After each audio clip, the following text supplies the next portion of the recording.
This is 4 Network. Ladies and gentlemen, the following podcast is Wrestling Daft and is scheduled for 1 hour. Maybe more. It has no real-time limits, making their way into your ears. First, from a place called Barneston, he is the Pyramid. Rab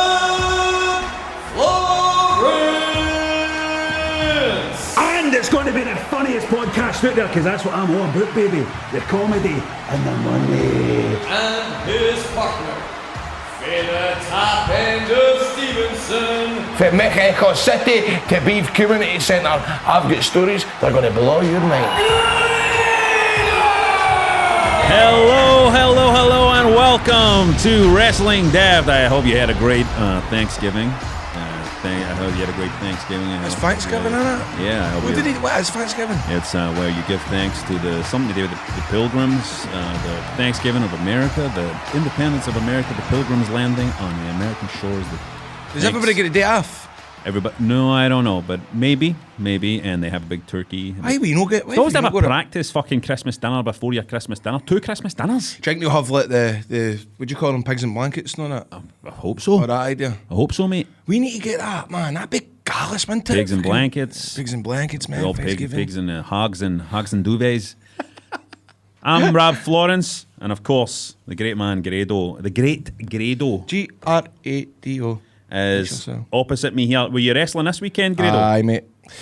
SWA, Motherwell Civic Centre, wrestled CJ Banks, last match of the year. That's me done now, that'll be meeting next year. So. SWA, Scottish Wrestling Alliance. Yep, aye.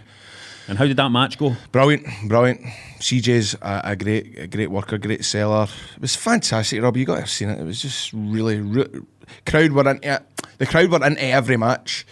And there was the 30-man rumble at the end, which I couldn't partake in. So I get 10 out at half time. Did anybody go, Grado, you're the best? Oh, but 10 or 11, aye.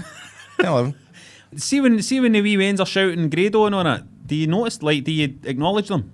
Oh, aye. Definitely. Tap their heads and all that. Tap their heads. But if you're in the ring, say you're in the ring, you're in the middle of a match, right? You're just sitting, you're in the middle of it's happening, it's all rolling, right? And then you hear a wee win going, Grado! Aye. Do you acknowledge him, or do you go, I'm wrestling? No, I wouldn't do that. That's rude. You would break out of the match. Aye. You would break out of the story of the match. Aye. To acknowledge the child. How do me, man? All right. There you go. That's wrestling. You have a wee wink to somebody in the crowd. It's nice that. I do it as well when it's a nice moment. When I'm on the telly and my telly programmes and somebody is in the living room and they're like, I fucking hate that Rab Florence. I always acknowledge him as well. I always turn round, I just break the fourth wall of the show and we'll go, fucking shut up. At least I'm on the telly. You're fucking sitting there on your couch eating a fucking curry. You're lucky bastard. How did your show come on this week? How did it come on? They broadcast it. It comes across the airwaves and then it goes into your telly. It was the state of it was on Friday night. Went really well. It bust all records. Did it? 95,000 people in attendance in the Silverdome. Really? For that, aye. It was a massive audience. It did really well. It's on again every Friday night for the next 6 weeks. How many? 6 episodes then, aye? 6 episodes about the environment this Friday night. And also was announced this week, just to put myself over. Go for it. A new sitcom pilot thing called The Scots that will be on next year. Me and Conno at Burniston are in it. And the wrestling connection is Jack Jester. He's very funny in it. He's very, very good in it. Very good. So that's all your news, man.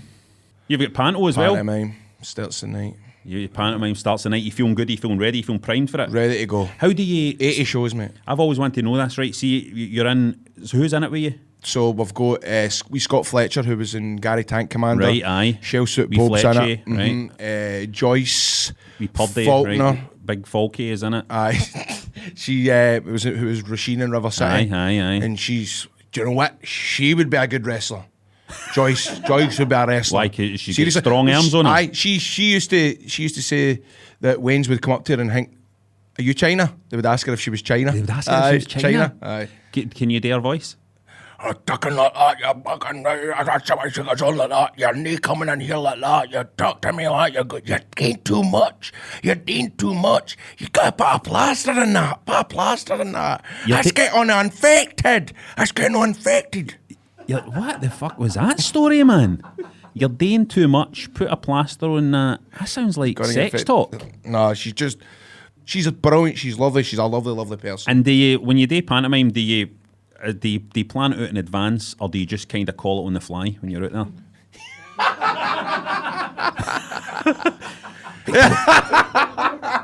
Right, you come back through, sweetie. You come back through, sweetie.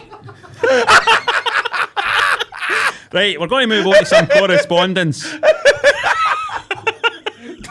Duck one for the sweetie.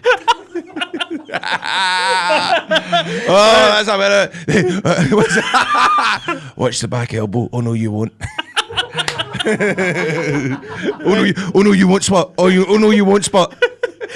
Right, correspondence for last week. People were very impressed with your story about your colonoscopy, which I feel as if has been in every episode. Sorry. Listener Gary Benson says, "Hi Grado, quick wrestling question for you. Quick.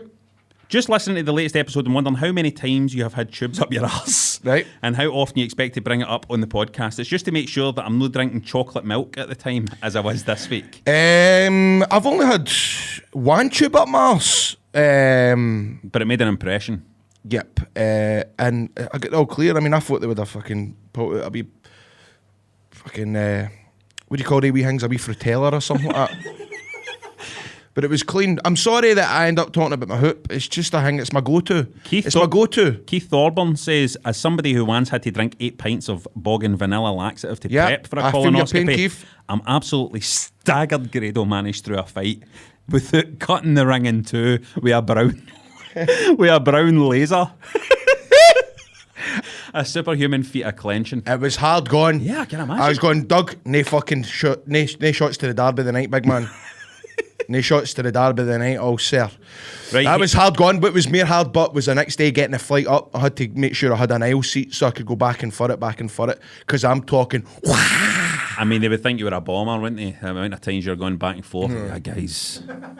Watch him. That guy's going to be. He's one of the terrorists for the Three Twins. One of the Three Twins terrorists. Three Twins terrorists. The But see, 3TT. That's a good wee faction as well. One of the Three Twins terrorists. the Three Twins 3TT. terrorists. Yeah, man. Hazy. Yeah, Hazy wants to bring Rab to point. As in last week's episode, I said I hate wrestling tourneys, and then 10 minutes later, I said Survivor Series Deadly Game. It's my favourite pay-per-view. That's brilliant. Well, that just shows you how good the pay-per-view was, that it managed to bust right through all my preconceptions. Okay, Jordan McCallion says about that we're talking about this new Intercontinental title, right? Have you seen the new Intercontinental title? I have seen that. You know what? I like it. Why did they need to change it? I don't know, man. It's better than half the other belts. I hate belts that are too much. Like, see the tag belts, they're like 2p coins. They are hoaching. Bring back the tag belts. Bring back. Do you not hate the world title belts though? Do you not hate the big fucking? Oh, aye, they're stinking. WWE symbols with the gems. And all that. It's fucking horrible, isn't it? It's too blingy, isn't it? Aye. They had a big opportunity once they remember because it was The Rock that brought out the kind of newer version of it. Aye. Come on, man, get it back to the Winged Eagle or the Globe. The Globe, that's my favourite belt. My favourite belt is the Globe. The one that you think about when Triple H had it in 2000. Aye. Foley had it.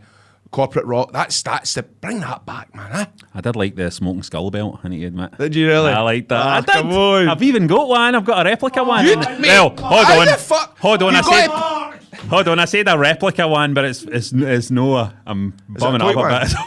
Is that a toy one? 15 quid plastic fucking toy one. A replica? That's not a replica. It's a fucking. Listen, I don't know. You don't know it wasn't plastic. You never held his belt.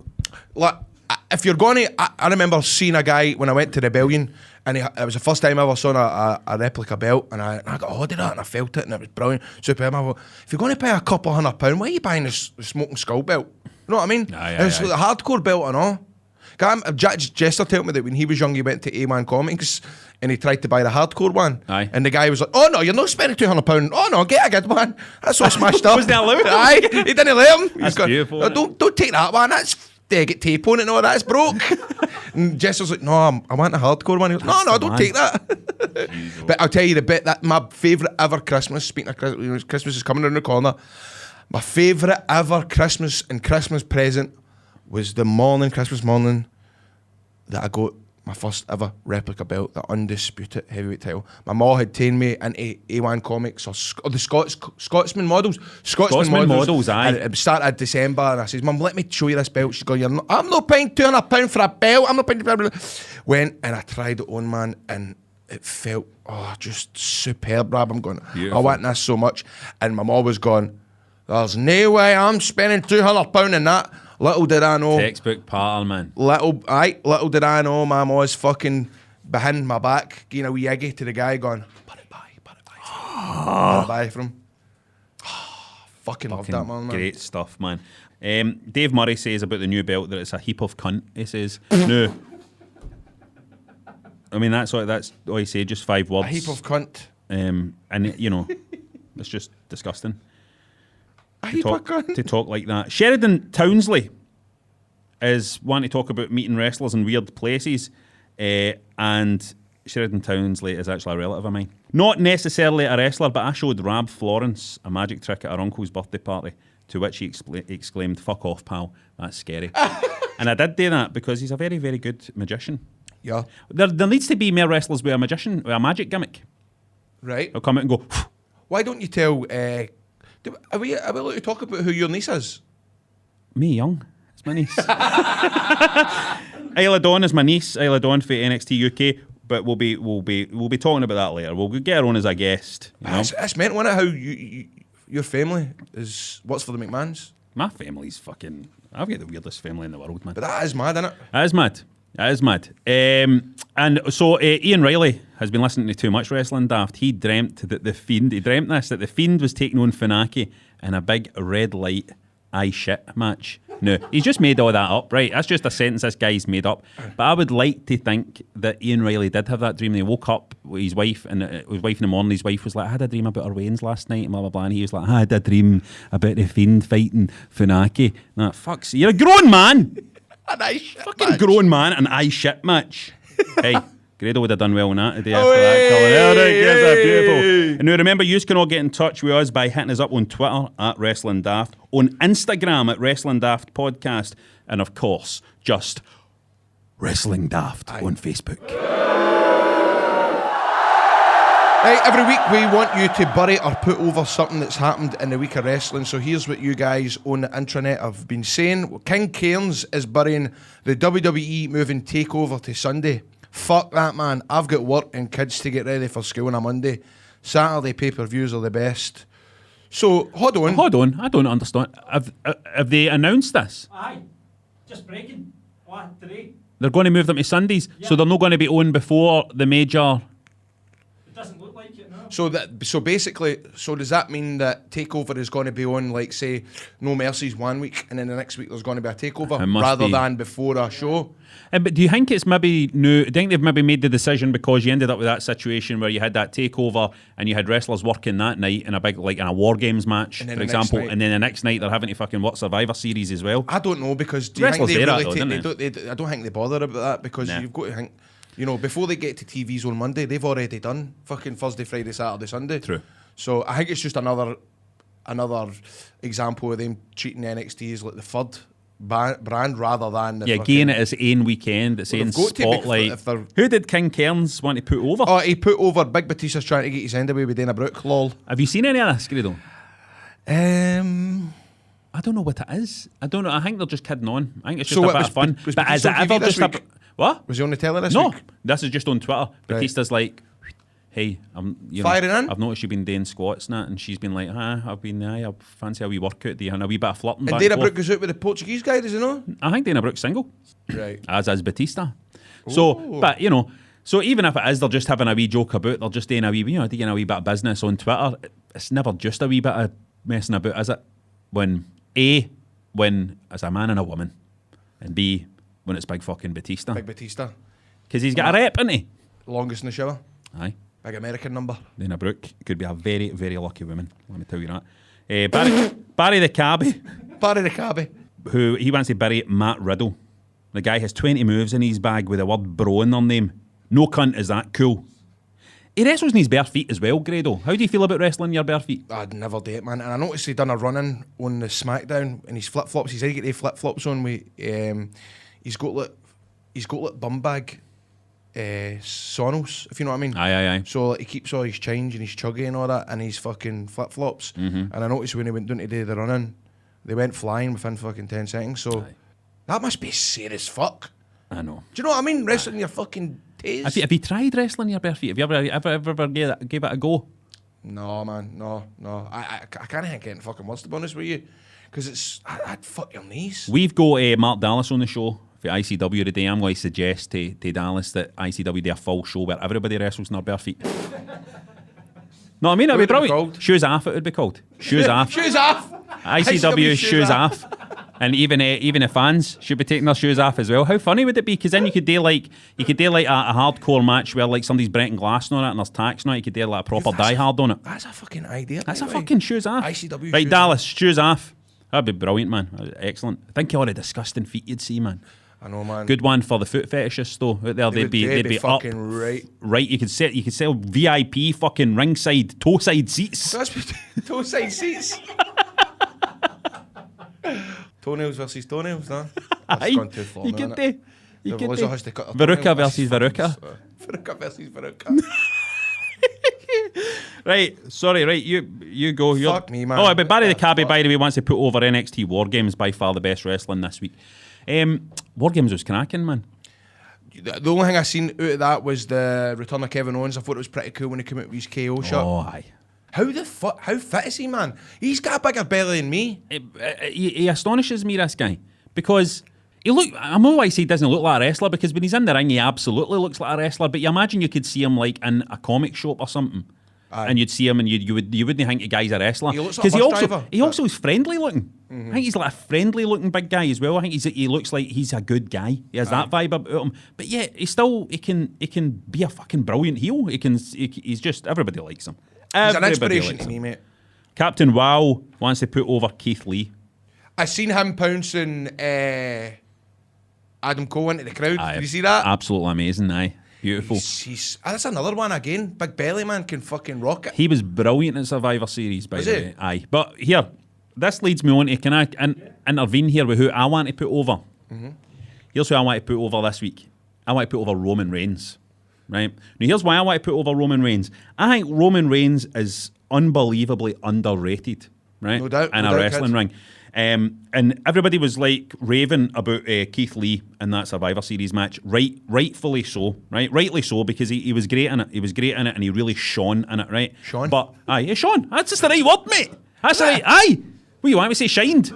He really shone. He shone. That doesn't sound right. Mate, he really shone. Listen, that's what I'm bringing to this show. I'm bringing a thesaurus level. Vocabulary. I like it, mate. But Keith Lee, everybody was raving about him. But the way Roman Reigns sold for this guy, the way Roman Reigns worked with this guy, the way Roman Reigns, and that whole match, and that whole Survivor Series match told us that he was telling multiple stories with Corbin, stories with Rollins, stories with Keith Lee. It was beautiful, man. It was beautiful. And I just think Roman Reigns is I think sometimes when a wrestler gets so good and so polished, the work they do is almost invisible. People don't fucking notice the work they do. It's like Cena. Aye, exactly like I was saying that earlier to John. It's like Cena, you get that good, it's almost like, oh, they're not doing anything. They're just, you know what I mean? Mm-hmm. It's like everybody else starts to shine and all that, you know what I mean? But anyway, yes, that's what I'm putting over. No, that's cool. I'm also just putting in here that even though I've never seen so much wrestling this week, I did manage time to watch the Sting and Seth Rollins documentary where Sting fucking the neck injury at Night of Champions a couple of years ago. That was, mate, you want to watch that, man. Sting is such a gentleman. Such a gentleman. Good old Stinger. I love the Stinger Splash. Woo! Aye, and I love how it looks, and I love the name of it. Have you met Sting? No, but I chased him round about a hotel. Did you know manage to get him to go into a toilet so you could corner him? That's what I was trying to do. But I couldn't get him. Although I did see him. Did you go to this show? December the 6th, 2002. It was the first time I ever met one of my good mates, Jeremy Borash, the WWE Retribution show at the SECC. No. Such a random pay-per-view. The main event was Sting versus Lex Luger for the WWE title. It was Perry Saturn's first ever independent date. He got sacked for WWE. Came in, I touched his shoulder. Because he came out for the crowd and walked by, I managed to touch his shoulder. Mate, it was so random. There was Jarrett versus Nathan Jones. Mate, this was a pay-per-view in Scotland that was shown worldwide. How weird. There must be some folk out there listening to the show that was at that show. I want somebody to tweet in and tell us about that show. Such a random show that gets totally... And also, during one of the matches, it turns to the crowd and Red Lightning's in the crowd with a fucking Partick Thistle tap on. No way. Aye. It's on YouTube, man. It's on YouTube. Right, if anybody was at that, get in touch. Well, there must be people out there that saw that historic, never to be forgotten event. And Captain Wow wants to bury Walter getting pinned first in the men's elimination match because it shows just how little WWE thinks of NXT UK. Ah, Big Walter, man. That's a lot of nonsense, man. How little WWE... See, He was on the show. He was on the show. Exactly. Look, it's not going to affect a guy getting beat. Fucking hell. Do you know what I mean? No. It's just, it happens. It's not going to affect him. And he looked good, and he was in with a whole load of great people. And there was how little WWE thinks of NXT UK. That's nonsense. Well, that's bollocks because, I mean, there's Kaylee Ray was on. She was over there as well. Aye. So I need to... That whole women's War Games match was amazing. I need to put that over as well. Listen, Rhea Ripley is just an absolute superstar, man. Aye. She's... An absolute... What a look she's got as well. There's so many good women wrestlers in WWE right now. There is. And often they're the most exciting. It feels like they're the most exciting people on the card as well. You know what I mean? You think how far it's came? I mean, remember when I was a teenager watching fucking wrestling, it was, brand panties matches. Evening gown matches and all that. Evening gown and all that. Yep. It's come on to a game, Rab. Unbelievable. JS Todd wants to put over the probably not true theory that the Fiend's gloves turn wrestlers. Hurt turning you heel for Balor, Seth, because Seth Rollins turned heel, you know that? I know that, aye. And Seth Rollins turned heel. aye. Did he? Aye, on Raw. Because This week? after Survivor Series, Really? after Survivor Series, he came out and he ripped into the whole Raw roster and says you fucking embarrassed us, you let everybody down. Rey Mysterio, you and your stupid son couldn't help. Couldn't get the job done against Brock Lesnar. Aye, Randy Orton, you were shite. He had to go at everybody. I saw a funny tweet. Wolfgang tweeted because WWE had put out a tweet of Rey Mysterio getting ready in the ring, waiting for Brock Lesnar, and what was it? I think they tweeted something like, "Rey Mysterio is no messing about the night, no funny business tonight. He's taking us serious against Brock Lesnar." I think Wolfgang quote tweeted it saying, "Well, he's dressed like fucking." He's dressed like fucking Joker. Aye. You know what I mean? Biggest match and he comes out fucking dressed up. You know, see, he had a Louis Vuitton mask on Raw last week. A fucking Louis Vuitton mask. His masks have been beautiful, by the way. Some of his masks have been beautiful. I don't know what he was thinking. Do you know what? I remember because I done a tour with him and everything he had was Louis Vuitton fucking suitcases, Louis Vuitton. I was like, mate, any hand-me-downs you can give me, man? Any hand-me-downs? I was being serious, man. Would you fit? What? Would you fit in That was a case. Would you fit? Right. So, JS Todd wants to bury Graves. Oh, listen, I want to talk a wee bit about this. Sorry. Graves, he's a wank No, I pheasant. want to talk a wee bit about the Fiend. Right. Turning people, the heel. Right, so his gloves say hurt and heel on them, right? One says hurt and one says heel. So the theory is, when he does the mandible claw with the hurt glove, he turns you heel. And if he does the mandible claw with the heel one, he turns you face. Is that the deal? Well, this is a theory that's out there, right? That's pretty cool. Is it no? No? Is it? I don't know. But if it's true, I suppose it's pretty cool. But I don't believe it's true, mate. I don't believe it's true. I'm very conflicted about the Fiend, mate, because I was watching the Fiend and Daniel Bryan wrestling, right? This was the first time my daughter had seen the Fiend actually wrestle, right? And my wee lassie was always scared of Bray Wyatt. She was always like, I don't like Bray Wyatt. That's cool, isn't it? I don't like all the lights going out and all that eye kind of stuff. So she was also like, oh, but the Fiend coming out, this is cool. What's he carrying? Well, that's his old head. He's carrying. That's the head. It's his old head, and he's got light shining out and all cool stuff. Nothing comes down. And even she was like, oh, they've not turned that red light off. Oh, really? Aye. She's picking up on that? Aye, and I was like, they're not going to turn that red light off. They're going to keep that fucking red light on for the next 20 minutes. Margaret! Aye. Now you get that. They're going to keep that red light on for the next fucking 20 minutes. But you can't see. My point is here, I don't believe that theory about the gloves because you can't fucking see his gloves. You can't see anything written on his gloves because you can't fucking see anything when the Fiend's wrestling. You can't see. On the match the other night, the commentator was like, Is he laughing? Oh my God, I think he's laughing. And I was like, well, you can't fucking tell. All I can see, my theory is that the Fiend wants the fucking red light bulb on because he doesn't want anybody to see that he's fucking blown up and blown out his arse in that fucking ring. That's my fucking theory. He's doing there on his knees. He's like, is he laughing? He's down on his knees. Is he laughing? He says, no, he's fucking blown out his fucking arse. There, the Fiend. You know what I mean? That's what it is. There's another big guy, man, that I just think that I love seeing big, kind of chubby wrestlers that can go. LB wants to put over Dakota Kai for a heel turn that we all knew was going to happen but remained effective. Brilliant. It was in that War Games women's match. You should check that out, by the way, Grado. I swear to God, this week, Monday is my day off, my first ever day off in a week of weeks. I'm going to be powering through a lot of wrestling, so I want you to tell me what to watch, Rab, right? Tell me what's the best things to watch. Right, well... Sorry, Monday, I'm getting toe right in. That's it, 100%. I'm back now. Because do you know what? I have to admit to you, see all the stuff he's telling about, it looks heavy exciting. And wrestling looks good now. And let's just put out an amazing weekend for the WWE where they showed how strong their roster really was. I mean, they really fucking... Well, that they've was got like fucking 3,000 folk in the roster. They pulled out the big guns and took a shot right at all their opponents, I think, this week. You know what I mean? They were like, look how good we are.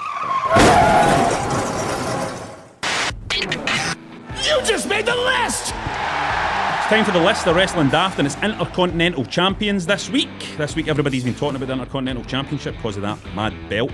So we want to speak about your favourite Intercontinental Champions. Here, first of all, to get started, Grado, is my top 3. It's the Honky Tonk Man. Honky Tonk Man, scoop! He's in the ropes. Wait a minute. Did the Dragon pin the Honky Tonk Man? I don't know. Or did the Honky Tonk Man pin the Dragon? Ladies and gentlemen, the winner of this contest. I can't believe it. Honky Tonk won. Unbelievable. And you said he wasn't a contender. He's the new Intercontinental Heavyweight Champion. I got a long set of burns and my hair is slicked back. And coming to your town in a mean Cadillac is just a... Brilliant. I'm going to take a bump for you. I'm going to take the bump for you. Him and Preston, fucking brilliant. The reason why, right, is because I think you had a guy there who carried a belt for a long time who everybody fucking hated, right? Everybody hated. And then that beautiful thing where you use it for a moment where he goes in and he took a bump, he fucking laid down for the Ultimate Warrior and made a historic wrestling moment. But it takes two to tango in a situation like Correct. that. You know, everybody always remembers that it was, you know, that Warrior did that, ran in, smashed Honky Tonk Man, an amazing wrestling moment, right? But Honky Tonk Man had to carry that belt for a long time and getting everybody to fucking loathe him, you know what I mean, for that to happen. And I just think that's a great historic one, so that's my number 3. Well done. Cheers, mate. For me is the quintessential Intercontinental Champion, Mr. Perfect. Perfect again. Wait a minute. No. 2. He's got him. Oh, no. He beat him with the wrestling move. Not breaking the rule once, McMahon. Not like Chico. The winner of this bout. And I can't believe this. Mr. Perfect. And it was no luck involved, McMahon. No. Clear-cut wrestling move. Inside cradle. Caught Chico. 1, 2, 3 count. There's your new perfect Intercontinental Champion. Now, when I visualise the Intercontinental Champion, the first guy that pops into my head is Mr. Perfect. I would say the same. He looked beautiful in that belt. The belt fit him like a glove. He was technically amazing.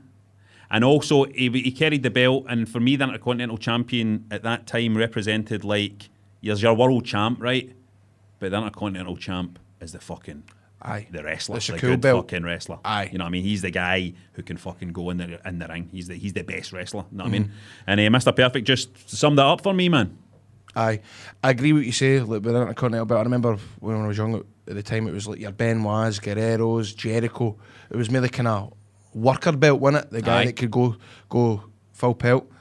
100%. And I say to everybody out there listening just now, have a wee Google for Mr. Perfect. Take a look at him wearing that Intercontinental title belt, and that is a picture of an Intercontinental champ.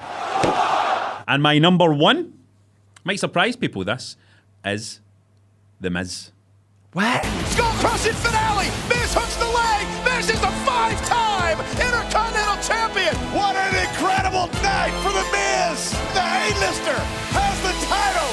And I'm sick of all of you calling me the coward. You're the cowards. I'm the one here day in and day out in that ring beating people up. I think a lot of people forget that the Intercontinental title was in the fucking bin.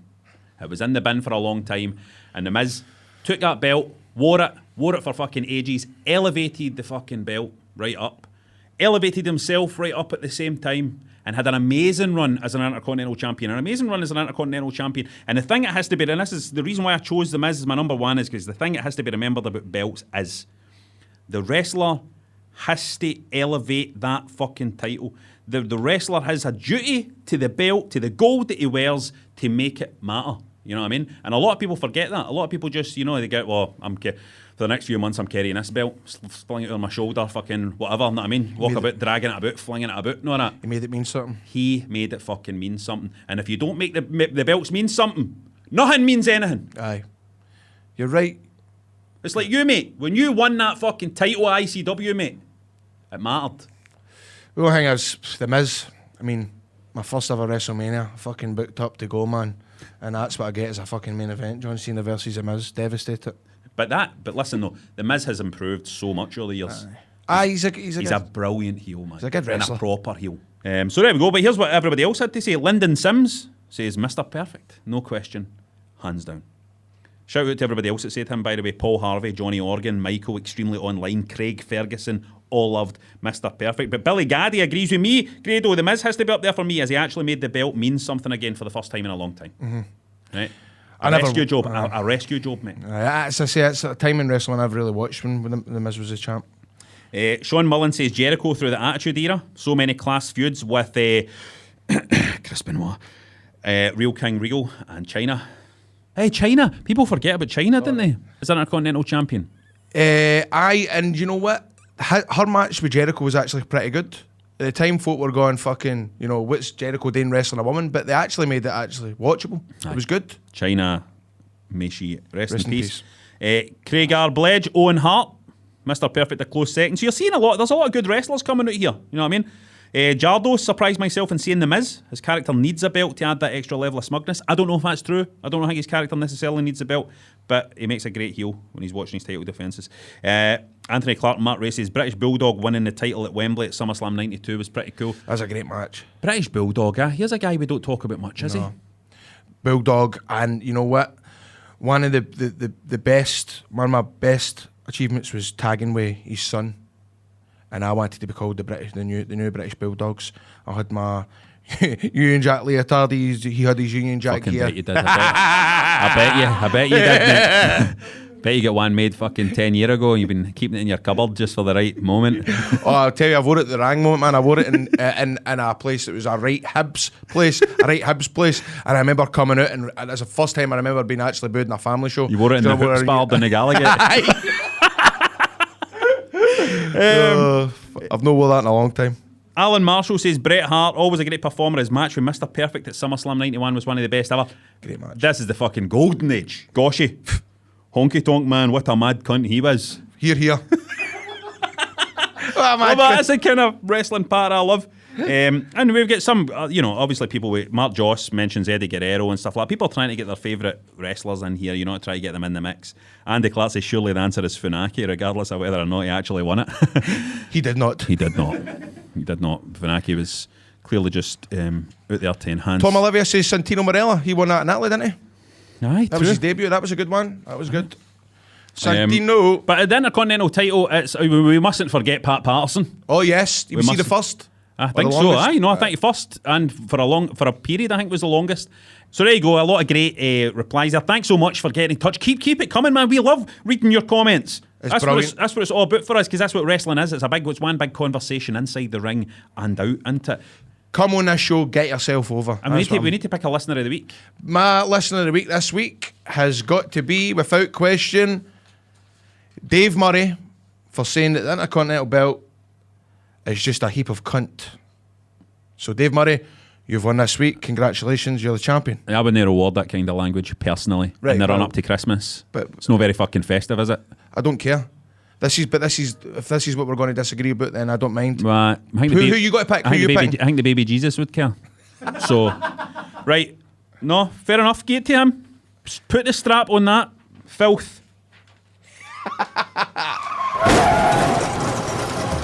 It's now time for your chance to win beer in our Beer 52 match of the week. Last week, our match As chosen by the big man Rab, it was Arn Anderson versus Lord Steven Regal from WCW back in September of 1993. Pete Breen was correct in saying that the finish was a time limit draw, so he picks up a crate of beer this week. Everybody's favourite finish.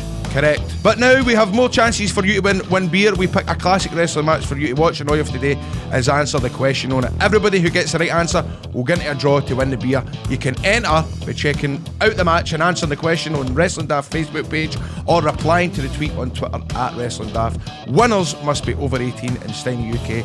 The match that I'm picking this week is a CZW match for 2002. And it stars two British wrestlers. This match was taken all over the world, but there's so many independent wrestlers that say that they watched this match and it inspired them to go on with a career. And Ricochet had said it, plenty of other people watched this match, and it's Jody Fleisch versus Johnny Storm at Best of the Best 2. This match was incredible. I've seen it in Kilmarnock, I've seen it down south. Guys, no, even just guys, girls, everybody, watch this match. CZW, Best of the Best 2, Johnny versus Jody. There's so much stuff in it for its time. It was honestly, what's that phrase you say? It was before its time. It was before its Ahead time. of its time. Was it ahead of its time or before its time? The quintessential. It was quintessential before the head of its time, right? What I'm asking you is, which arena was that match in? Where did that match take place? CZW, Best of the Best 2.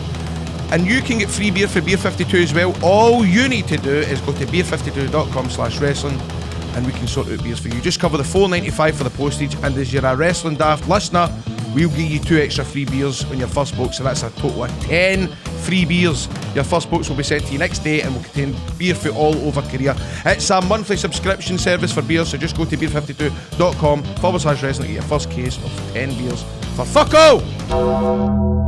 Joining us now, we got a fantastic guest. I'm sick. Grado or he's fucking American folk. and Canadians and all that. But now it's time they turn to Scotland. Yeah. And who our first Scottish guest has got to be? Oh, it couldn't have been anywhere else. Got to be the man on the wrestling scene here in Scotland, the one and only Mr. ICW himself, Mark Dallas. Mark, how you doing, my man? I'm not bad, mate. I'm not bad. Cheers for having us on.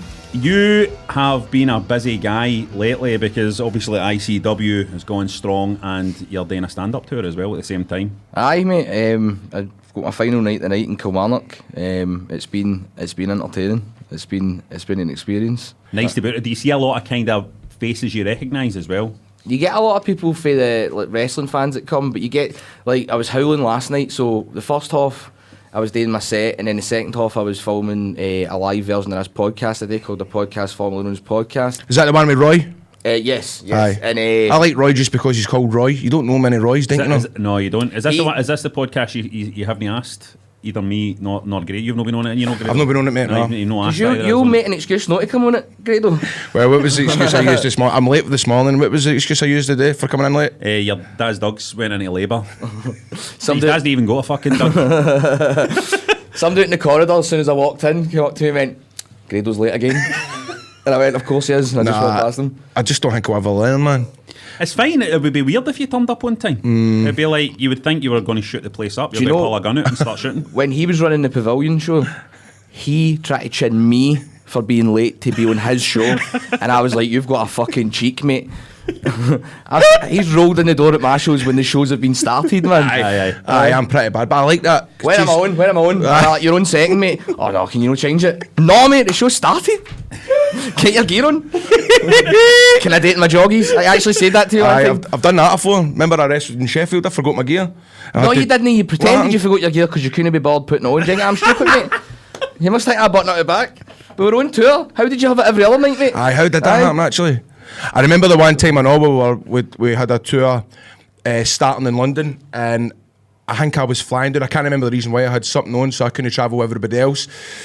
And I got to the airport and went in my boot and fucking realised my suitcase was still in the house. So I had absolutely nothing. So I had to get Adrian to go to my house to get my stuff, to bring it back down to bring it to London the next day.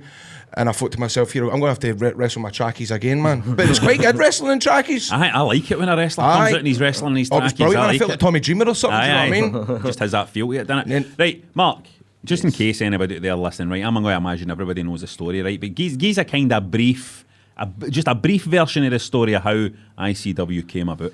Right, so there was no real wrestling scene here. The only things you really got here was BWF and all that, which was like the pure fake. Like it was like there was a guy called Legend of Doom that was one guy instead of Legion of Doom. There was a fake Devon Dudley. There was a guy who I'm sure played the Undertaker and the fake Kane, and the fake Kane looked like Kane if he just got out of hospital.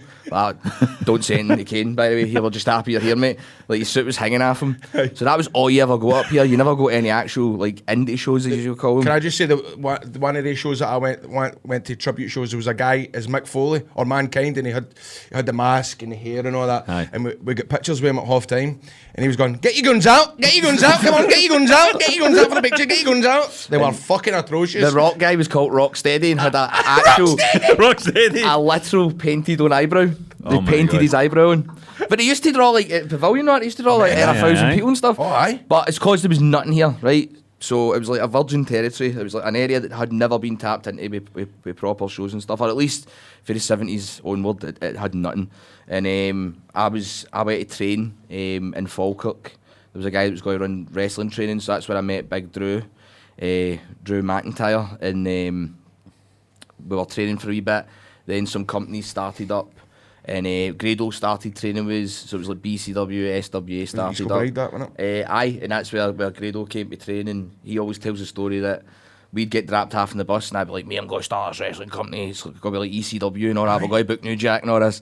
I can remember it So, but, clear as day, this man. is, It's so weird. I'm trying to get the timeline right here. So at the time when 2002 this is. when I was hanging about at SWA, like with Conscience and stuff like that, right? Round about that This was time. the exact time. Was that round about that time you Exactly, were? man. Well, no, I'd say this was 2 years earlier than, because there was 2002, and I think Conscience and all that, I think they started up in 2003.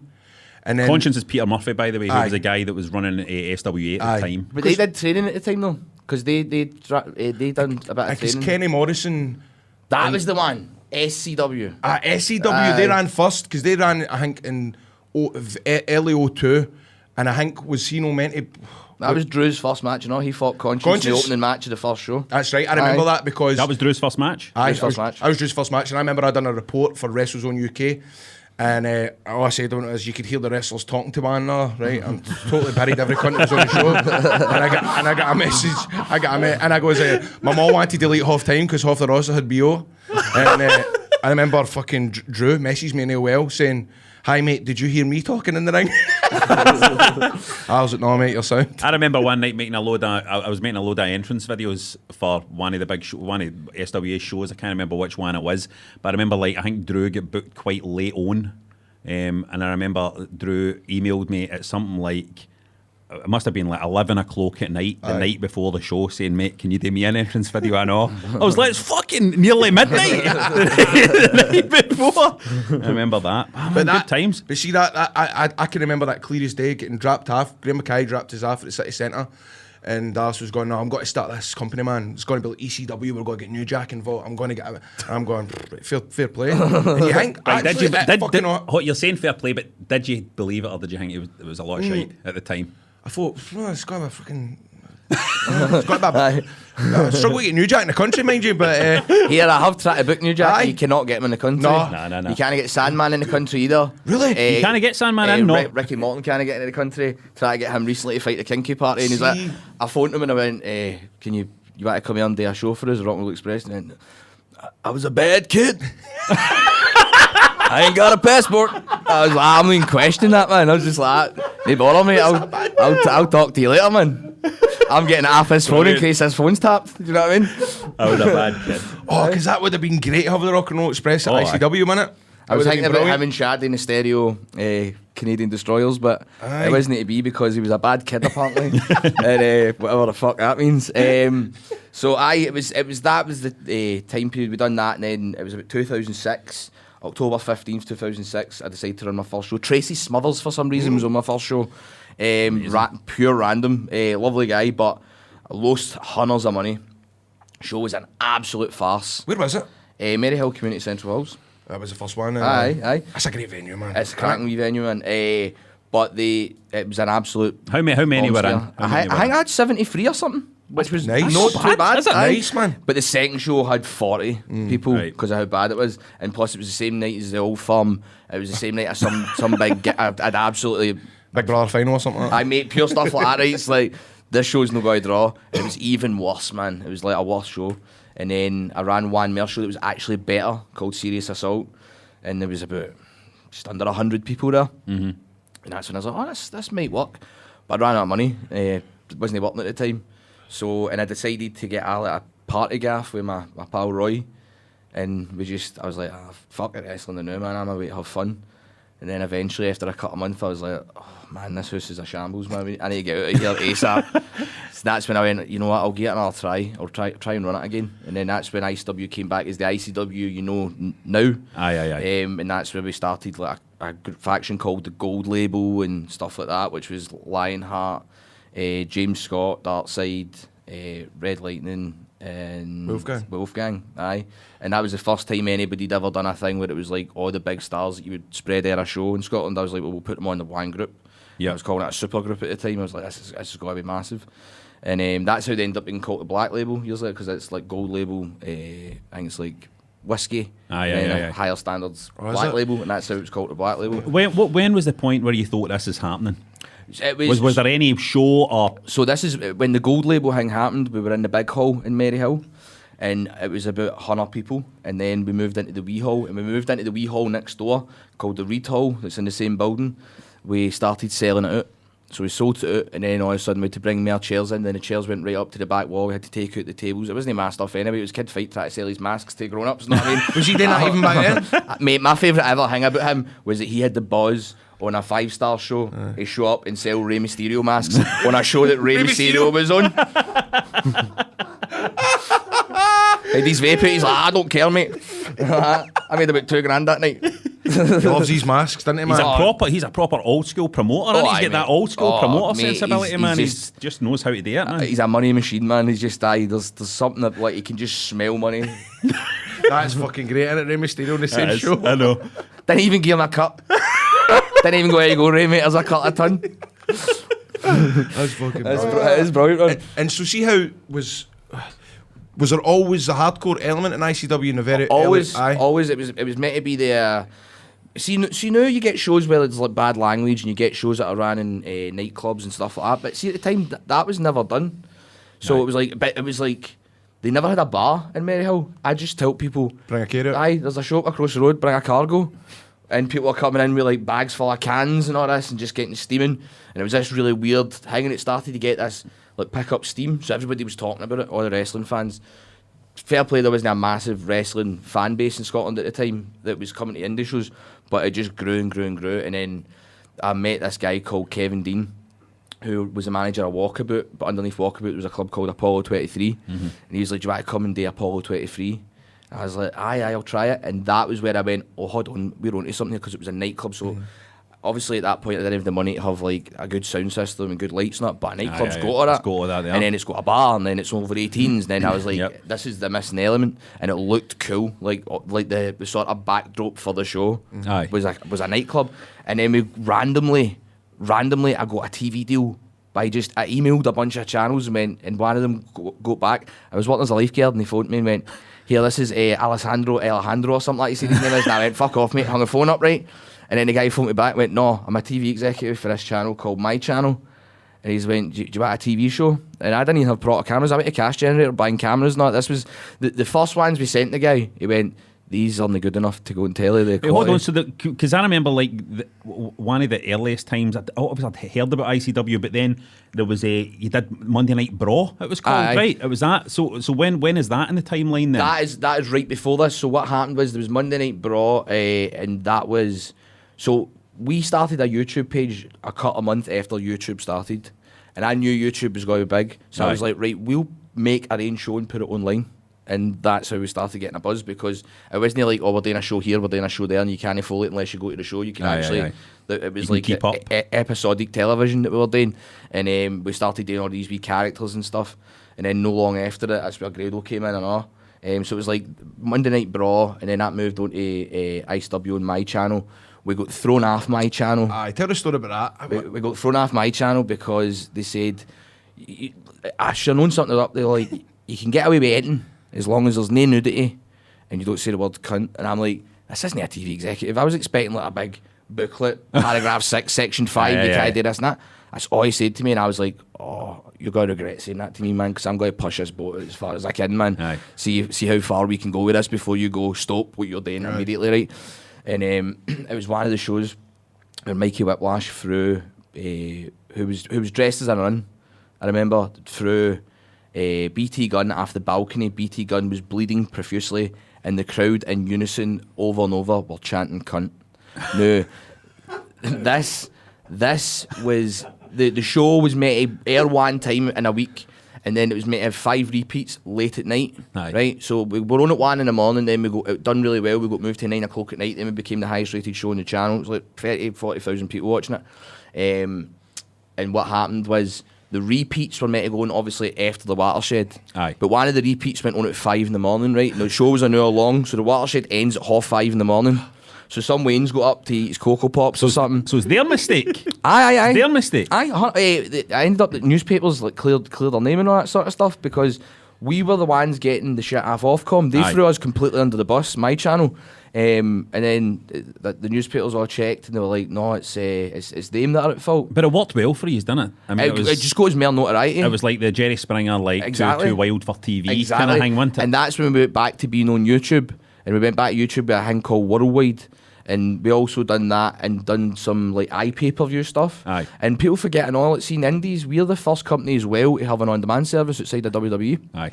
And that was, I went, donked my business partner, mate, we can make all this money with no overheads because we don't need to print DVDs. He went, oh, but the DVD market's one of the things. I went, mate, we print 100 fucking DVDs. I was like, come on, let's just go for it.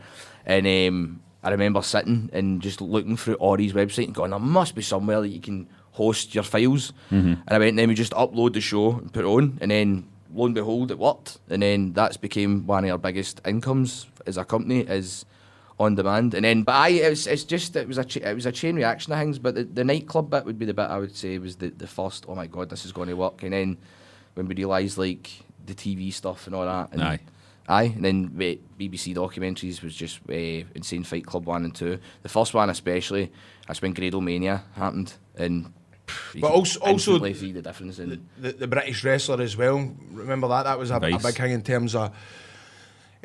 Somebody showed me a photo the other week. It was I'm not going to say who, but they were walking into the Performance Centre in America, and on the screen in the lobby was the British wrestler. Aye, I've heard before that people in the Performance Centre have been shown clips of that. Aye, the people you can still see the British wrestler online, can't you? Aye, you can still see it on the Vice website still, or it's on YouTube. Aye.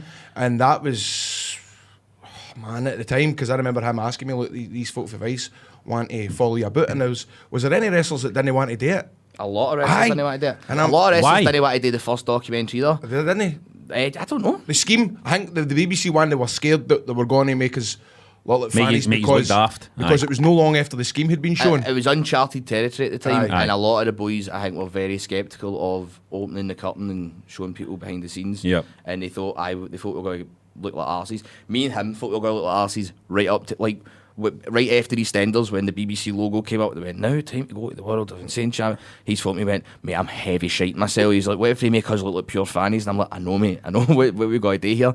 And then luckily at Erd, we were like, no, we look alright. Thank God, man. Oh, fucking it was a great magic. And then that's when Twitter just, you couldn't even like keep up with refreshing it. With it was the only show ever in Scottish TV that has been 7 of the top 10 trends on Twitter when it was on telly. And I was like, that's mental. It meant the whole country was talking about this TV show. Yeah. And it aired nationwide. So it was like the second one aired in BBC 3, aired eventually repeats on different ones in BBC 1 Scotland. But the first one was national. Aye, because remember, it was only meant to be BBC Scotland, and I think like a bit before they went, no, it's gone network, we're going to show it over the full UK. And that meant, because no long after that, we done a tour, didn't we? Aye. UK, because everybody wanted to see it, man, because they'd seen this documentary. So we could go to places like Newcastle. We called the tour. But also, it was just brilliant that you already had the infrastructure there to just do that as well, because a lot, you know what I mean? It was like, I mean, you had done all the work, you know what I mean? You had done all the work. A lot of people would have had that kind of breakthrough moment and wouldn't have been ready to fucking roll out the way you rolled out, you know what I mean? And we've got even more stuff now, like we've just got, like we could go anywhere and set up an ICW show. We could go in an empty room and we've got all the lights, the cameras, all the set, everything. We could just go in anywhere and set it up, and you would think it was like any other show that would run. It would look the exact same. But I remember that tour was called That Mad Hang Off the Telly Tour. Right, so tell us about the situation the now, because I'm not totally clear on what the relationship is with ICW and WWE, and I'm not sure how much you're able to talk about what the relationship actually is. A wee bit. It's like a working relationship we've got now. A lot of people. What does that mean? It's so weird. I'm trying to think of the best way to word it. It's just a sort of thing where we kind of keep in contact with each other, and they, like, if they're needing talent or whatever, they know that we're a great place to cultivate talent to eventually go to WWE or NXT UK and stuff like that. And that's what it is right now. So people have asked about, are we gone on the network, stuff like that. At this point in time, we are not on a network. Will that change? I don't know. It might change in the future. It has been discussed, but that's it. It's no, like, people think it's a dead cert that we're going to go onto the network.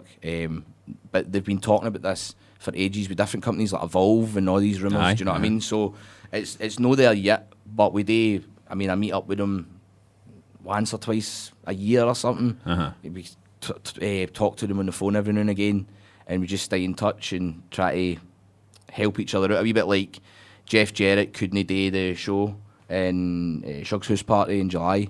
Right. So I contacted them and they were like, well, we'll send you somebody for NXT. Tell us, here's a list of who you'd want, and we'll tell you who's available. That's good, isn't it? Stuff like that. So it's like wee things like that. Like if we need a horn, we'll so you found them pretty reasonable to deal with and stuff like that? They've been sound. Aye, because what was the deal? Remember Fergal, Finn Balor? What was the reason for him coming? That was Foley. Was it Survivor Series or something like that? Foley was in the year before. We'd booked Foley for the year after. But in the meantime, Foley became the GM of Raw, I'm sure it was. Aye. So Regal phoned me and went, look, he's going to be there, but he can send you a video. And I think Triple H had suggested that Regal come here in his place. Aye. But Fergal was injured at the time. That's right. So he went, how about they just take Fergal? He went, Fergal's worked there before and stuff. And I think he was coming back here for a holiday anyway. He was going to see his dad or that in Ireland. So it was easy peasy. They were just like, I on you. That year, man, was it Ricochet, Kurt Angle, Dudley Boys? Dudleys. Mate, what was I playing it, man? Like, I was flying way too high there, man, with that one. I was like, my wage bill was sky high, man. But it worked. What was I playing it? When I look back to it the other night, I was just going, my God, man. I was like, look at that roster that night. It was a wee music video that you put up because it was like, I think it was like maybe like 3 years since it happened. And I remember looking at it going, that fucking kid was stacked, man. Aye. It was. Because the Dudleys had left Raw, and within 24 hours, I had got them signed to come to your show. So I'm playing phone tag with different people. Mate, can you get me the Dudleys number? Can you get me the Dudleys number? And then like I got it, and within 24 hours of them being off Raw, we had a graphic up saying the Dudley Boys were coming to ICW. See, this is the fucking thing, right? This is the thing about being, I suppose, being Mark Dallas, right? That separates him from somebody like me, right? Because I got a crown fell out of my mouth, right? And I went, I'm going to have to fucking phone up a dentist to get a dentist appointment. And I had to work myself up to phone the fucking dentist. Do you know what I mean? I had to I need to phone a dentist. And I couldn't do that. I couldn't do what you're doing, phoning around all these people, talking to the fucking Dudleys on the phone, trying to put that together in 24 hours. Does Mark Dallas get intimidated? I don't anymore. I did at first. But Bubba is like built like he doesn't even look human, man, when you meet him in person. Like people like that. I like see at first when we got big stars in, like Kevin Nash or something like that. When he came in, it was probably the last time where I went, whoa, where's Kevin Nash? And I went, right, you're doing this tonight. He went, no, I'm not. Did he say no, I'm not? I had a horrible flight because the guy that booked him right before gave him some shit seat in a flight for Ireland. Right. And he was raging. And he went, no, I'm not. And I went, are you fucking on, mate? And then in my head I went, mere neck and a bag of giraffes. He's going to murder me. He looked at me, but I think I kind of gained his respect at that point in time. He went, all right, tell me what I'm doing. That was probably him finding out like what kind of fucking guy he was dealing with there, you know what I mean? Listen to this. This is a scarier one, right? I forgot about this one. I was backstage and I went, look, mate, Hardcore Holly, you're losing to this guy. And he cricked his neck and looked at me, pure raging. And I went, listen, mate, you're not announced for a show. I've got your money in my pocket. You either do it or you're not getting paid. And then Drew ran in and went, whoa, I'll explain to you, Holly, what's going to happen here and all that. And I was like, Drew, did I nearly get murdered after alcohol? And he went, I think you're pretty close, mate, aye. I was like, I need to go and get some air. No, it was lovely. Let's see if they'd done the match. Aye. It was pure sound. But I think because it's But like... you hear he's a fucking tough guy, didn't you? He's terrifying, mate. Terrifying. What was that? Is he didn't expect the pop he was going to get because he'd been in the UK and done shows here and there, family shows, all right. Aye. And he came to this show and his music blared and he walked out and you just see him with this big massive cheese. I defy you to find reaction. any other footage of hardcore Seriously? Holly smiling, and he's He like was- comes out cheesered, does the Aye. Randy Orton pose and all that. He's actually man, he's like that. He's writing about it, man, didn't he? He fucking sparked up Renfrew and all, didn't he, with the chops, didn't he? Oh mate, that was what a fight that was. And see, because we hadn't announced him, it was like Renfrew says, "I'm the most hardcore motherfucker on the planet," and then on the screen it went boom and said "hardcore Holly," and the whole place went, How good's that? "No way!" I love Magic. stuff like that. That is amazing, especially when you get, let's see, like Attitude Era guys that come into this environment, ICW. There's something cool about There it. was innit? one that was the night before we done the Hydro one time, and it was an 8-man tag, so everybody's doing runnings. A 10-man tag, it was all the big matches. But I was out at ringside and I'm shouting, we need help, and Rob Van Dam's music hits, and they knew he was on the next night, but they didn't know he was there that night. Aye. And honestly, you could feel the grunge shaking, like in the garage, for people just losing, people throwing pints in there and that. What's the biggest pop you've heard at ICW? What do you think is the biggest one? Him winning the title. Oh, fuck, aye. At SEC. That was a fucking great night, man. Aye. I love that. I just remember about that match, Drew saying, we're going to get you to the Hurricane Run, and I went, you know what, fuck this. This match is going to be shite, because I can't fucking Hurricane Run and they can't. Because I slid into count to 3, I don't know if that makes it look bigger in my head because I was actually in the ring when You the were pop right there happened. in the middle. But it was just, it was like Scotland had won the World Cup or something. Like Aye, everybody was all hugging their pals and Aye. people were greeting in the crowd and all this.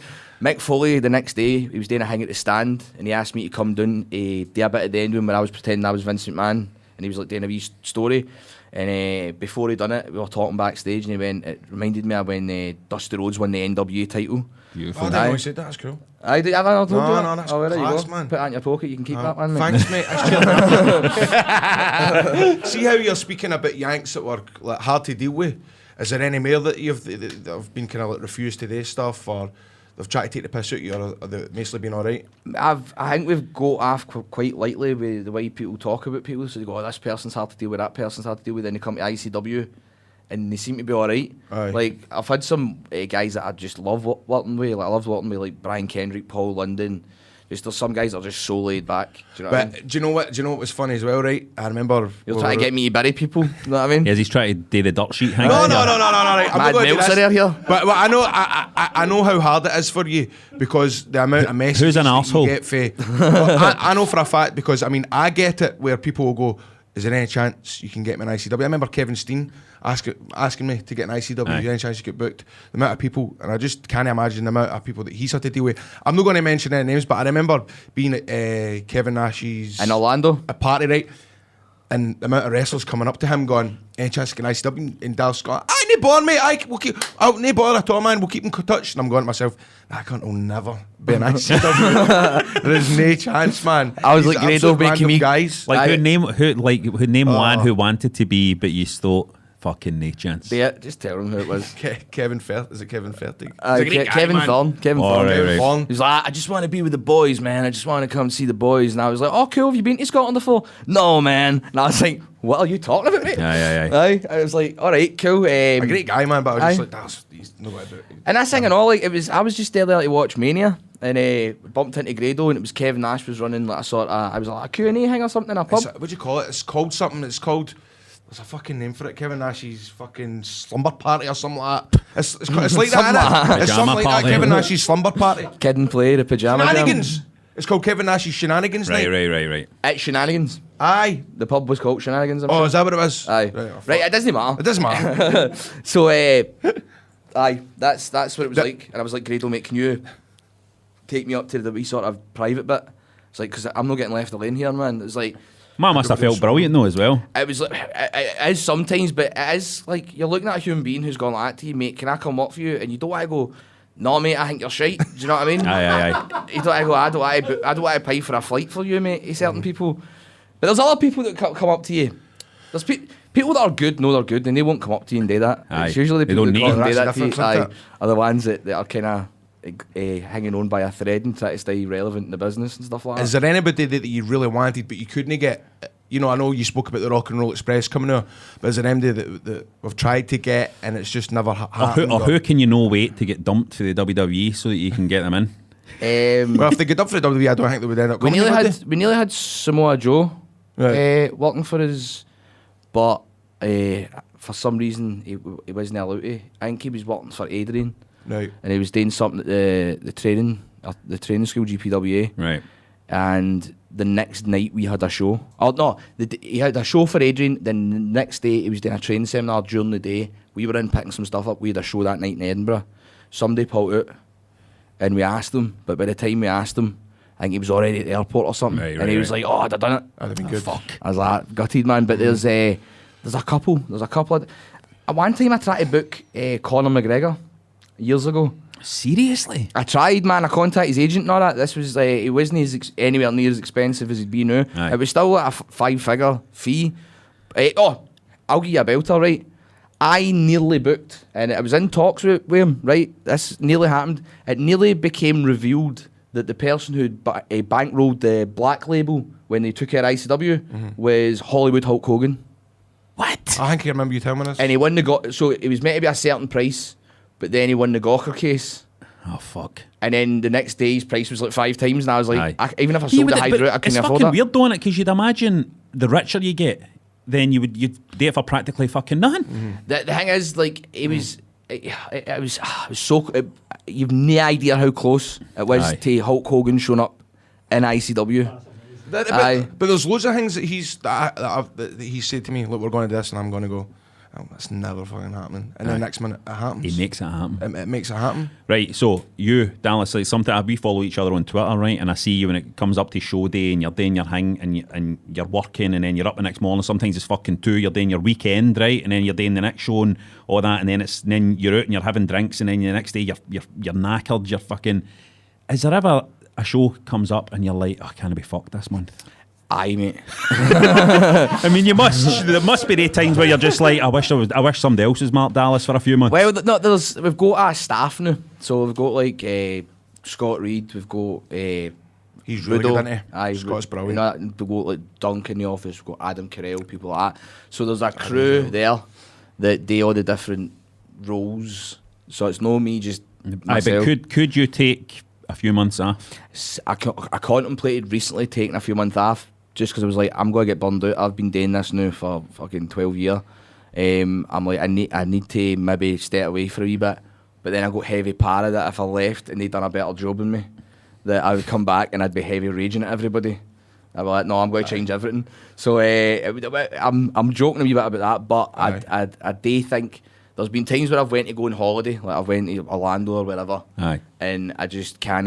My bird's like, you want to get off your fucking phone, and I can't. But this is the thing. This is my new thing. I'm always like that to Grado. I was like, fucking, you need to fucking do less stuff. Grado's always running about doing about a million things, trying to cram a million things in. This is my new thing to say to people. You fucking have a rest. Sometimes have a rest. Take some time out. You have a rest, and then your mind plays on you. You're like, fuck, I should be doing something. I get that on mate. Man, you sit about and you go, I should be doing something. I'm wasting time. Aye, that's what you. I know. That's what you feel like. But the trouble, I think, it's not the trouble. It can be seen as a positive, negative. But he's never got his business. He Daft.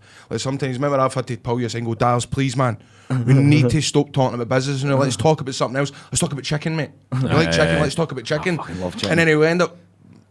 Going for speaking about chicken, he'll manage to some way end up talking about the business again. I'm like, there, you've just fucking done it. Come on, let's take 5 minutes. But do you think you need that? He's do you think you always need that switched to on. be a successful promoter, though? I think a wee bit, but I have learned to calm it down a wee bit with talking about it all the time, because a lot of my pals, Grado and a few other boys, did chin me a belter, going, mate, you need to stop talking about wrestling. And I was like, all right, cool. And But it is hard. But I think it was just that I got into a routine where it was all growing. Then I had to make my living. Then there's no guarantee that I'm going to get a wage next month, so I had to keep going always. So any opportunity to make money, I had to go, right, there's an opportunity there, I'm going to grab that. And it kept going. Now it's a bit more secure, but I think I got into that mindset, so getting out of it was solid. So it was always looking for what's the angle here, how can we make money off this, how can we, do you know what I mean? So I think that was the problem for a long time. What do you think's what's your favourite ever ICW show? What's the show you go, that was the best? Still Smoking. Try to remember that one was. Still Smoking is the one where Fergal won the 0G title. Paul London fought Kid Fight and done the shooting star press after the balcony with his balls out. This was at the garage, wasn't it? Was it the garage? This was ABC. And Brian Kendrick was fighting Joe Coffey. Was that on that show? Aye, mate, fuck's sake. Grado Mania was running wild, mate. Just checking. Aye. I'm trying to remember who you were. I'm trying. Was that maybe with Mossy? Was that maybe the day I done the Grado, mate, the Gradoberg entrance, maybe? It was. That was it. That's my favourite show today then. That's one of the most viewed videos on YouTube. Is it? Aye. What's next, man? Like, I mean, you've fulfilled a lot of dreams. You've done some fucking massive shows, like amazing things, tele-programmes, fucking BAFTA nominations, all sorts of stuff. Have you still got dreams racked up there? Oh aye.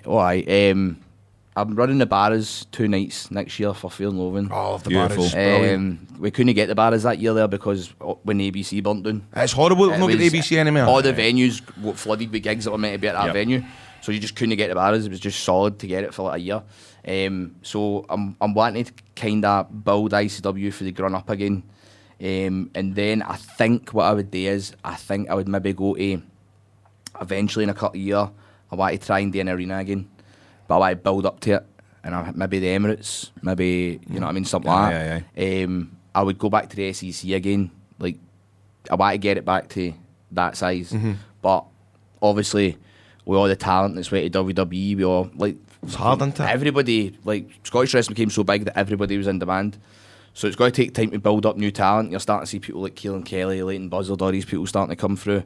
And all these guys are going to be great. But do you know? it takes time. Are you able to say, or do you know want to say, like who have you got your eye on as the real hot prospects? Or do you know what to tip your horn there? The two boys there that I just told you are up there. There's another boy called Stevie James, the Purge.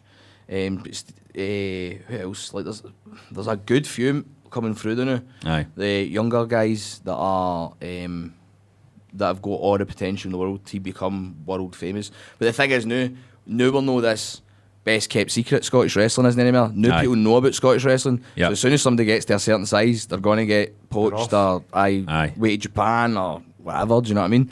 So But you would hope nowadays, wouldn't you would think that wrestlers would understand that they have time. They don't need to necessarily jump at the fucking opportunity to step up immediately. I think anymore. that's what they try to teach them at the school. I think if I was coming in nowadays, I'd be like, I'm going to become a legend on my home turf. Build it up first. Do you know what I mean? I honestly would because there's a lot of people moving on to these places. You know what I mean? And there's and there's a lot of people there. I think the opportunity's there. You know, it's like when you sign a player for a football team, like a Celtic or a Rangers or something. You know what I mean? And you're wanting them to stay for a long time to become a fucking legend before they move anywhere else. I think that's kind of the plan of what we want to do, stuff like that, because all the people that got signed up, there's only so many spots, so that's never going to happen again. You're never going to get like 30 people all getting signed to contracts at the one time. No. Like there'll be dribs and drabs every year of people getting signed and people getting released and stuff like that. So it's going to end up working in our favour, but it is time consuming. To build talent properly takes years, and we're just starting to see coming to fruition that first batch of people for the GPWA who started when it started 4 years ago, the training school, starting to become polished, well-rounded performers. Kez Evans, people like that, and they're going to be the next batch of stars. You want to talk a wee bit about the Wrestling Experience Scotland next year? Wrestling Experience Scotland is an ICW's new brand, which is a family wrestling brand, because people would always come to us and go, I want to go to ICW and my Wayne's want to go, but they can't go, and I'd be like, alright, cool, but they can't go to ICW. So I'm like, right, we'll take the production values of ICW. So when, I mean, as a parent yourself, you know, it costs a lot to go a day out with your Wayne. You want something that's value for money, you want something different. So it's going to be the stars of ICW, people like Grado and stuff like that, with ICW's high quality production values that you would hardly get to see anywhere else in independent wrestling, and it'll be bang for buck, and we'll be running like Air, Mary Hill, Bathgate, stuff like that, and there'll be another couple of cities getting announced eventually. Excellent. That's going to be exciting. I'm good. going to take my wee lassie in it. No, I've always definitely. wanted to take my daughter to an ICW show. Because you've always got to remember, you've got to appeal to the parents and all. You know what I mean? They don't, half the time they don't want to be there. So if there is like videos and the production values, you know they're going to enjoy it a lot more than a wrestler coming out of a fucking fire exit though. Yep. Which is the case in some. In it, but really, 100%, man. Aye. Which has its own charm as well, though, that's doesn't just it? charmed, innit? It has its own charm. There's a difference between fucking Socket, 30 folk in the Sockets Labour Club to, you know, the Citadel packed, No, totally. lights and all that. It makes a big difference. Aye, definitely. But man, it's exciting times. Thanks so much for coming on the show and thanks for having us. and chatting to us. And was I good, man. I can't enjoyed wait that. to see. When you put the title on, Megan? Mad politic there. Here. I'm kidding on. But you're not really right. No, cheers, man. Thanks a lot. Cheers for having us. That was a fantastic episode of Wrestling Daft there. I think that was an old-timer. Aye, I need to apologise that we're cutting this short because I need to boost and get into my Geppetto gear. Mate, you need to get Geppetto'd up. Get know, that man. fucking wee wooden boy made. Get that wee Just wooden what I boy win, mate. Just what stoning I up. win. Just what I win. Exactly. You need to create life out of wood. So remember, this week I'm going to watch a Power of Wrestling. If anybody wants to tweet me and say, watch this, watch that, what's the best stuff, I'm going to get tore right into it. Right, so we're going to test Grado next Aye, week. actually, know what today? Quiz me on fucking wrestling the last couple of weeks, right? Right, we're going to... That's what we're doing, right? We're going to do that. To We're make going to do sure that that I next watch time. I'm just going to check my share price of WWE to see if Seth Rollins' heel turn has affected my share price at all. And that's went down. It's fucking went down again. Don't know what it's going to take to turn That's that a around. fucking Don't know. glove, After innit? a weekend like that, I don't Is know. that that glove that Let's done go it, get that fucking red light bulb off. I'm telling you, it's something to do with that bulb. Something. Now remember, you can catch Chips, Cheese and Donner Meat are going to be competing at Munchie Box Mania and Bishop Briggs Masonic Halls this weekend. If you want to get down there and see that. Listen, it's been a fantastic show. Brilliant to catch up with you as ever, Grado. I know you've got to run, you've got your shoes on here, you've got your hat on, you're ready to fly out the door. Have you got any last words to leave everybody with? Thanks again, listen. I love listening to all your tweets and stuff like that. It's very, you know, it's good to see there's folk listening. But I'm afraid I need to fucking day one, hit the road and go and be Geppetto. Try and catch Grado in Panto at the Pavilion in Glasgow if you can. The tickets are flying out the door, so you're going to be very lucky to get any tickets for it. But try and catch it and see he blades. I bet The I'm second magic. half he blades. Don't fucking say that. Come on. Don't get away, mate. Thanks for listening. Hey, Grado, it's your cell. Oh, man, It's your cell 31. Was it 31? What was the number? no, man, no. It's your cell, Grado. See you next time, folks. This is 4 Network.